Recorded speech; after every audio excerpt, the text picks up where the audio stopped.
Друзья, всем привет! Сегодня хочу показать вам, как из старого советского шкафа я сделала вот такой декоративный функциональный камин с местами для хранения. Я давно задумывалась о таком, и когда соседи решили выбросить советский лакированный шкаф, я решила, что время пришло. Я убрала всю фурнитуру и помыла содой и моющими средствами все части шкафа. И после этого приступила к разметке моего будущего камина. Все размеры я оставлю в описании под видео.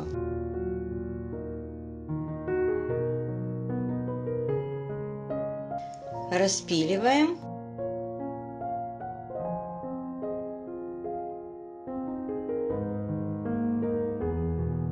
И затем шлифуем детали. У меня это отдельная насадка, которая вставляется в дрель или шуруповерт.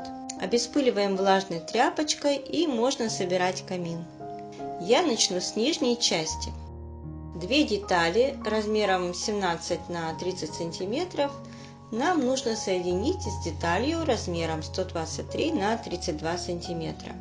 Просверливаем отверстие сначала сверлом троечка.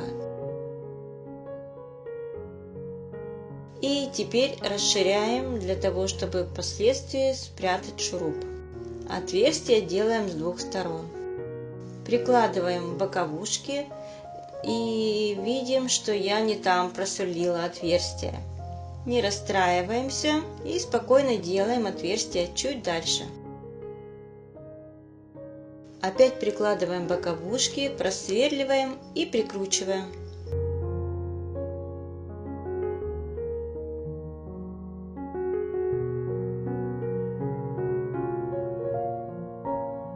И теперь нужно прикрепить заднюю стенку. Ее размер 119 на 17 сантиметров. Просверливаем отверстие и расширяем. Прикладываем стенку.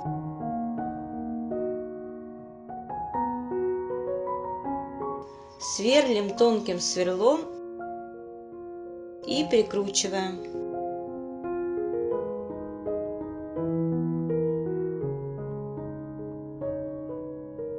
И еще я хочу укрепить середину камина. Возьму эту деталь, ее размер 27 на 17 сантиметров.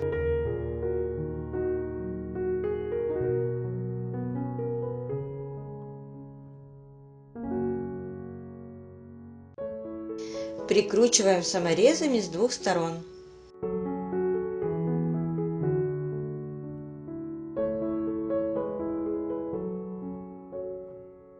Низ готов, и можно переходить к средней части камина.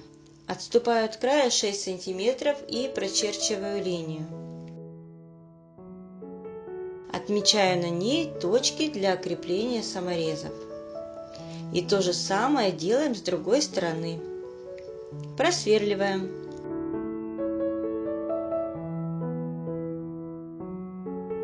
Берем стенку, и нам надо прикрепить ее к этой части. Прикрепить нужно так, чтобы оставалось 5 мм от края для задней стенки. Теперь кладем и отмечаем места просверливания, ориентируясь на уже готовые. Я просверливаю крайние отверстия и теперь соединяю саморезами стенку с низом, совмещая отверстия. И вот когда я прикрепила одну стенку, поняла, что забыла просверлить отверстия для полкодержателей. У меня вот такие полкодержатели. Просверливаю отверстие сверлом 5 мм. Высота между полочками у меня 15 см и от края по 5 см. И теперь прикрутим стенку с этой стороны так же, как и предыдущую. Расстояние от края до начала шкафчиков должно быть одинаковым, поэтому отмечаю его и делаю разметку для крайних саморезов. Вот в таком положении удобнее всего прикручивать саморезы. 2 стеночки готовы, и осталось прикрепить еще 2 сюда. Крепить будем таким же образом. Отмечаем край так, чтобы все стенки были на одном уровне. Отмечаем середину и откладываем одинаковое расстояние с 2 сторон.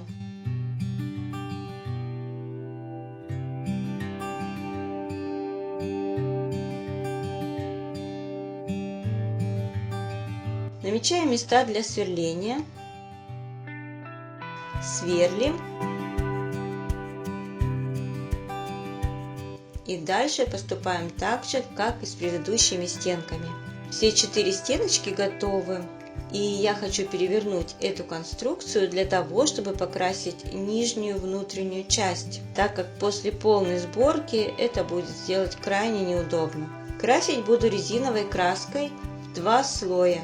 Обеспыливаем и красим. Пока эта часть сохнет, займемся верхней. Нам нужно соединить все эти детали. Дно будущего ящика я переверну на другую сторону, просверлю отверстия по всему периметру и прикреплю все детали. Сначала сверлю тонким сверлом и затем расширяем отверстие сверлом большего диаметра.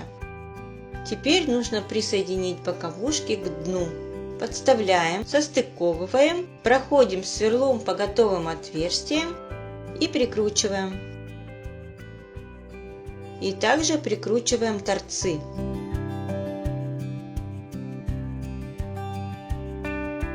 И теперь нужно скрепить эти части между собой.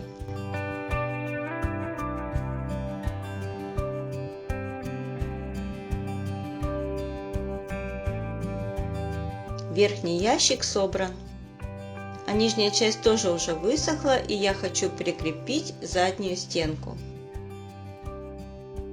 Это тоже фанера от шкафа. Крепить буду при помощи маленьких гвоздиков. Просверливаю фанеру тонким сверлом. Для того, чтобы выровнять расстояние между стенками, я отпилила брусок, равный расстоянию внутренней и нижней части шкафчика. Прикладываем брусок, прижимаем и прибиваем. Также и с другой стороны. Задняя стенка готова. И теперь присоединим верхний ящик. Выравниваем его так, чтобы с обоих сторон было одинаковое расстояние. Просверливаем в местах нахождения стенок.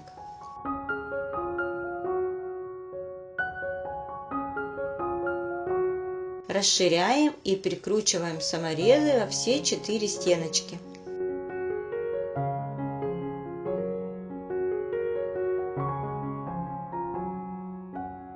Основа камина собрана, и сейчас я хочу подготовить отверстия на дверцах под мебельные петли.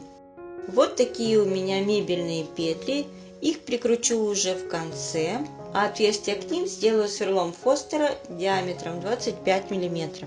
Сверху и снизу дверцы откладываем 12 см и 5 мм от края. И теперь нужно просверлить отверстия. Для того, чтобы опилки не летели в разные стороны, советую использовать вот такое приспособление, вырезанное из пластиковой бутылки или банки.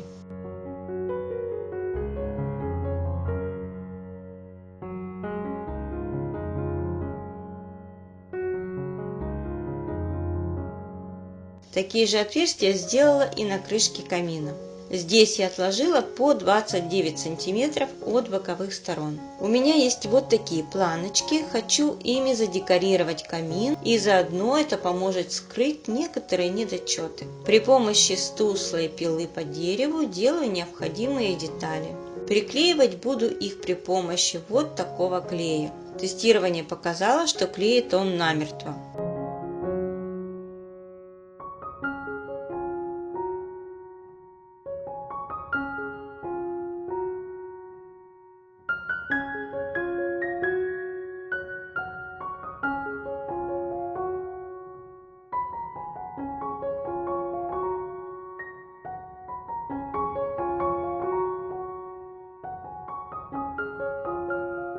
По краям дверец решила сделать планки чуть шире.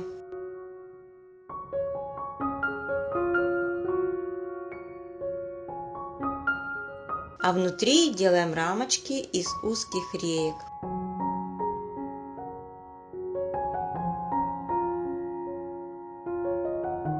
И широкую планку хочу наклеить на нижнюю деталь, которая будет выдвигаться. Мне нужно оставить небольшой зазор между этой деталью и полом. Я положу реечку толщиной 5 мм, прикладываю планку, выравниваю, намечаю и, ориентируясь на намеченную линию, приклеиваю.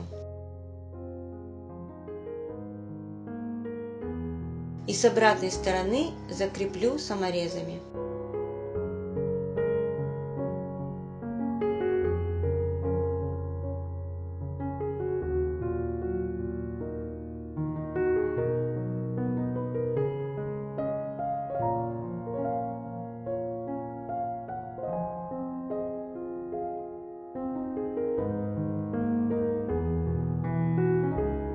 А середину камина украшу декоративным элементом.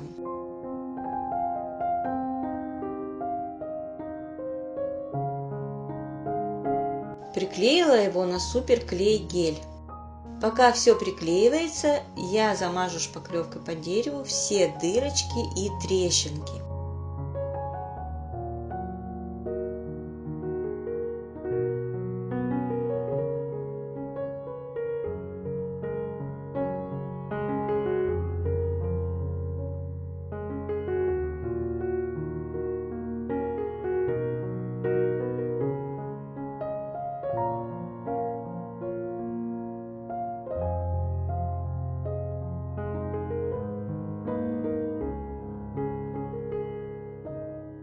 После высыхания шпаклевки шлифую, убирая излишки. Следующим этапом хочу в средней части камина сделать кирпичики. Грунтую стенки адгезионным грунтом.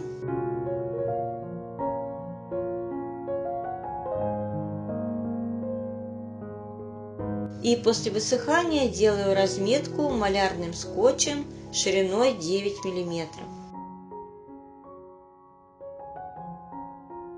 Размер кирпичиков 8 на 15 сантиметров.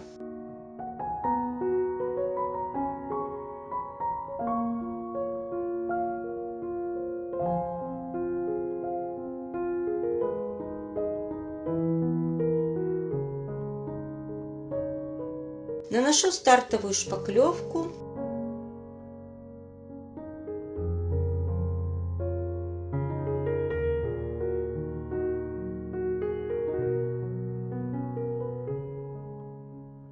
И снимаю скотч.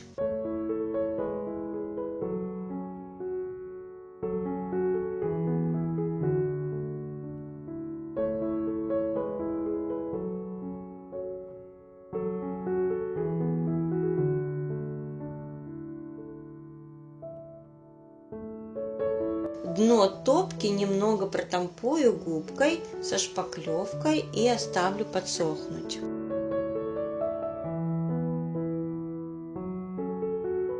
И займусь пока нижним ящиком. Он состоит из 3 деталей. На вот эти 2 прикручу мебельные колесики.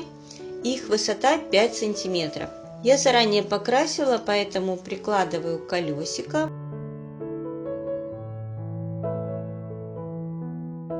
Просверливаю и прикручиваю саморезами.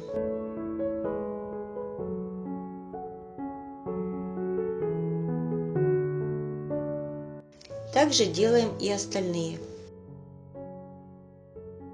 Все готово, и теперь нужно присоединить переднюю планку. Я долго думала, как это сделать, и вот что придумала. Кусочек от шкафа прислоняю к задней стенке камина для опоры. Задвигаю полочку впритык и промазываю край монтажным клеем. Под планку подкладываю реечки 5 мм и прижимаю. Оставляю на несколько минут. Проверяю. Тоже делаю с другой стороны. После покраски я закреплю все изнутри вот такими уголками. Кирпичики высохли, и я слегка прохожусь наждачкой и по донышку тоже. Пылесосом убираю осыпавшуюся штукатурку и по камину тоже обеспыливаю. Протираю все влажной тряпочкой. И нужно обезжирить спиртом или водкой. Поверхности готовы и можно приступить к покраске. Сначала я хочу покрасить все внутренние стенки и топку. Я ограничила скотчем места для темной краски. Красить буду резиновой краской, цвет графит. Красить буду в 2 слоя.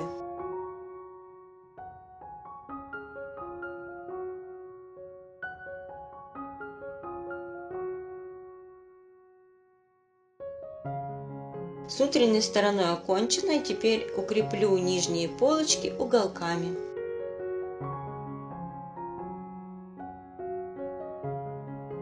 И займемся покраской внешней стороны камина. Я хочу сделать меловую краску на основе мраморной муки для лучшей адгезии и бархатистости. 1 часть мраморной муки разбавляем теплой водичкой до состояния сметаны и добавляем 2 части акриловой краски. Я возьму свою любимую резиновую. У меня цвет беж с добавлением немного белой краски. Хорошо размешиваем и красим.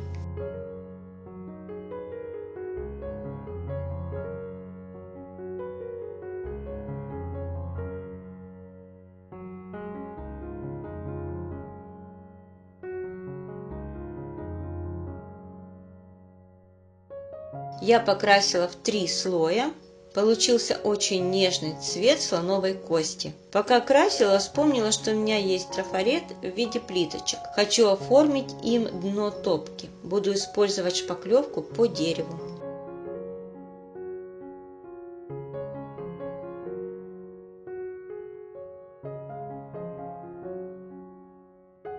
Теперь немного состарим. Мастихином нанесу шпаклевку хлопающими движениями и немного приглажу.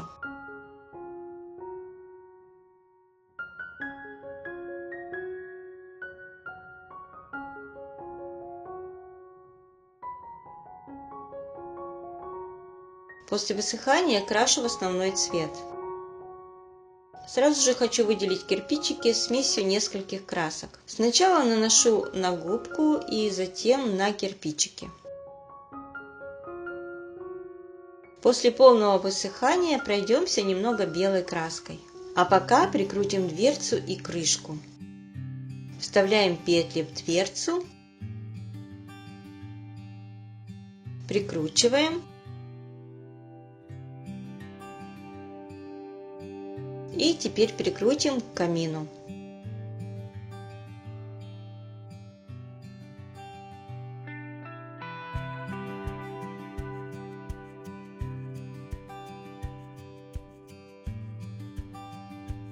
То же делаем и со второй дверцей и с крышкой.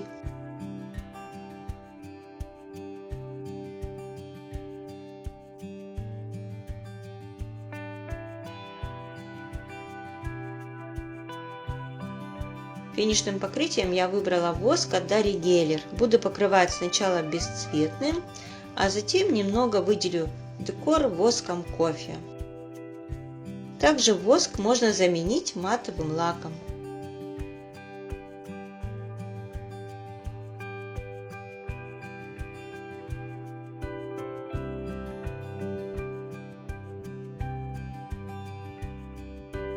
Я покрыла весь камин воском, сейчас дам ему немного подсохнуть и воском кофе выделю декор и топку. Цветной воск можно заменить разбавленной акриловой краской, черной или коричневой, или затонировать лак. Я наношу воск, затем с верхушек вытираю лишнее влажной салфеткой.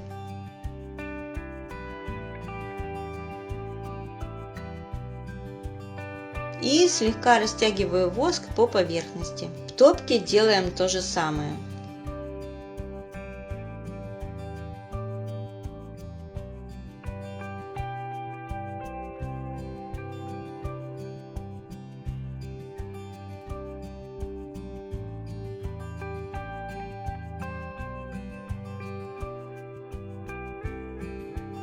Испачканной салфеткой сделаю небольшую патину внутри рамок. Лишнее вытираю чистой салфеткой. И я хочу нанести слегка золотой воск на выпуклой части декоративного элемента.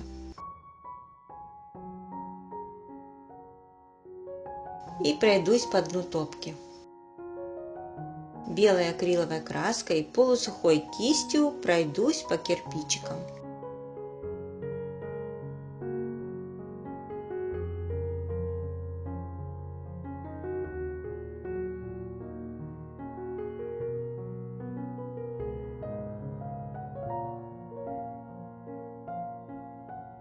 Вставляем полкодержатели и полки. Камин готов. Спасибо всем, кто досмотрел до конца это видео. Буду рада услышать ваше мнение по поводу такой переделки. Пишите комментарии, ставьте лайки, подписывайтесь на канал. Всем пока-пока!